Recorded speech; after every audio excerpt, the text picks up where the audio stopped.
The ultimate Arsenal prediction video for next season. I'm going to be going through where I think we'll finish in the Premier League, the top scorer, the biggest improvement, the top assister, the unsung hero, the biggest surprise, and who I think will win the player of the season. But before I begin, I would greatly appreciate if you guys could, check out my second channel. I'm going to pin the comment down below. I'm going to put it in the description down below as well. I've just got football stuff going on in that channel. If you like hearing what I say, I've got a separate channel where I talk about all things football, and it's just a really, really exciting project I've got up and running. But anyway, let's just get into this one, the Arsenal ultimate prediction. And I think it wouldn't be right if we didn't start the video with where I think Arsenal will finish in the Premier League. And probably no surprise, looking at it from both, trying to be non-biased, but also how good I know this squad is, I've got Arsenal down to win the Premier League. Once, fail. Twice, fail. 3 times, no. I do not feel like Arsenal are going to fail 3 times to win the Premier League title. I feel like this is our year. Manchester City are declining. There's a lot of background noise. I think we got to, take into consideration how much, behind the scenes stuff impact player performance, manager performance, all of those things. And I think the 115 thing is really going to affect Manchester City, whether it gets, passed, whether they get, fined, whatever it is. I feel like City are just going to be derailed from the off the pitch stuff. And I think on the pitch as well, they won't really be as threatening as they were in the previous seasons. I feel like the Arsenal squad now have the experience, they now have the confidence, they now have the belief, the trust, with a couple of signings who are coming in. Mikel Merino, Ricardo Calafiori in there. I feel like this season is the one for Arsenal Football Club, and I'm just really excited to see us get started because I feel like we are proper in it to win the Premier League. Now, on to the top scorer, and this was quite hard for me. I was thinking about it, Saka's been up there, Martinelli's been up there in previous seasons, Gabby Jesus has been really good in pre-season, Ødegaard can chip in with goals, Declan can also chip in with goals, but I feel like this is the year Kai Havertz announces himself as the pure Arsenal number 9 and a pure goal scorer. I feel like he's going to be the top scorer with 16 plus goals in the Premier League and chipping in with 4 or 5 in the Champions League and the Cups as well. To finish off in 20 goals, that's pretty good. I feel like Saka will really contribute a lot, but more with the assist side of his game because you'll see the runs of Havertz going back stick. And I feel like Havertz, he's the sort of striker you want in a team like ours, pressing from the front, strong in the air, getting that ball striking, it's improving day in, day out as he plays higher up the pitch, I want to see Havertz consistently at number 9. If he's consistently at number 9, he will definitely be the top scorer next season. If not, it would have to be Saka. But for me, Kai Havertz, my number 9, you are my predicted top scorer for next season. Now on to biggest improvement. And I feel like, it was between 2 people. And it's not because anyone else was bad last season or they were bad last season. Maybe they weren't at their best or maybe they missed a lot of games through injury. But I feel like it's going to be this year where they can finally show people how good they actually are. And the 2 people who it was between was Gabriel Martinelli and Thomas Partey. But for me, I feel like it's going to be the year of Gabriel Martinelli. I feel like he's going to show the doubters that, he is a fantastic footballer.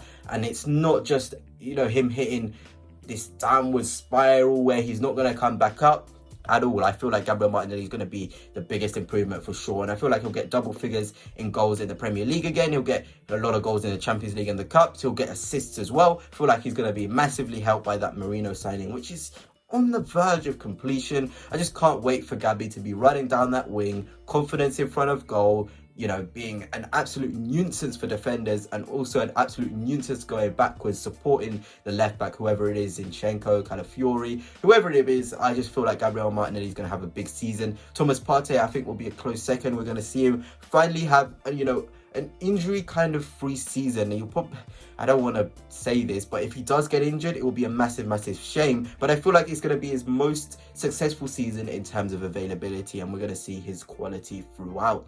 Now, onto the top assist. I think this is pretty obvious. It was between Saka and Ødegaard, but for me, it's Saka. Saka creates so much. He's our biggest threat. He's got, runners out there. He's just a fantastically gifted footballer. I think he's won top assister for a couple seasons running now. So I think it wouldn't be fair to put anyone else in there. But for me, definitely the top assister has to go to Mr. Bukayo Saka. And now onto the biggest surprise. And I feel like the biggest surprise next season is going to be Alexander Zinchenko. I feel like coming off the back of a poor season last year, a lot of people hating on him.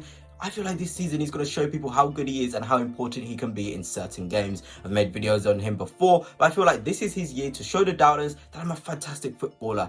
I love playing football. I love showing my quality week in, week out. And I feel like next year he's going to contribute going forward so much to our attack, especially with that new left centre mid signing in Marino and Martinelli firing too. We're going to see the best of Alexander Zinchenko, who's also back to his physical best too.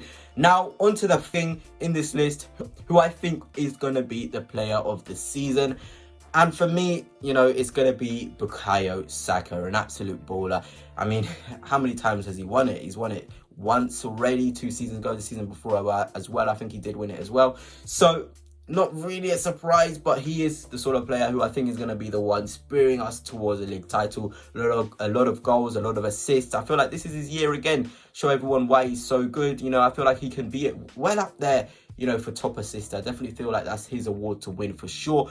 And yeah, I know Odegaard is there, you know, Saliba's there, Declan Rice is there, but I feel like Bukayo Saka is going to be the one to win it. And I feel like I need to add another one, because it's not fair for the attackers and the midfielders and the defenders. So I'm going to do the player of the season for each of those positions, actually. So Saka takes the attacking player of the season, the midfield player of the season. I'm going to go with Thomas Partey. I feel like everyone's going to be surprised by how good he is when he's available, when he's fit. And I know Declan Rice is so good, and he could have won it last year, player of the season, out of all of the players. But I feel like Thomas Partey, the sort of story, the comeback to showing everyone how good he is again, I feel like that, you know, player of the season for the midfield is there for him to win. And of course, now onto the defense. I feel like this is really tough. You've got Timber, you've got White, you've got Gabriel, you've got Saliba, I think you've got Calafiori. But I feel like it's going to be Gabriel Magalhaes. I feel like everybody has these question marks where if Calafiori is going to nab his place, me as well, I feel like there's going to be games where Calafiori will play left centre half and Gabriel is just going to elevate and go levels up. And I feel like that's what's going to give him the player of the season, having those games where he's out the team but then he comes straight back in and puts a good performance in. I feel like that's going to be Gabriel's season. So for me, definitely, I feel like the player of the season in the defense is going to be Gabriel Magalhaes. I know we've got a lot of options in there, a lot of quality, but yeah, most definitely Gabriel. Of course, goalkeepers, it looks as though David Raya is going to spend another season as the number 1. We may not sign a number 2, but for me, of course, I feel like we're going to get the most clean sheets in the league again and just show everyone how good we are. But anyway, goodness, that's it for now. Hope you have enjoyed. I'm just going to run a video that I just did on my second channel. Make sure you have subscribed. We're on the road to 1k there. I've put it in the description, like I said, and also put it in the comment section for you to hit that subscribe button if you want to. So from me live, that's it for now. Peace. It just came to my mind, like, you know, those footballers that everybody has collectively kind of agreed that they're good, but nobody's actually really watched them play football. And in today's video, I'm just going to be going through a couple of them and let me know your thoughts. I mean, some of you may have actually watched them play consistently, but I know for a fact that the majority of people haven't probably watched around 10 to 15 games of these players. But before I begin, if you are new here, please smash the subscribe button, smash the like button, and turn on those notifications. It really does help me out. So without further ado, let's just get into it. And the first player, I'm sure your club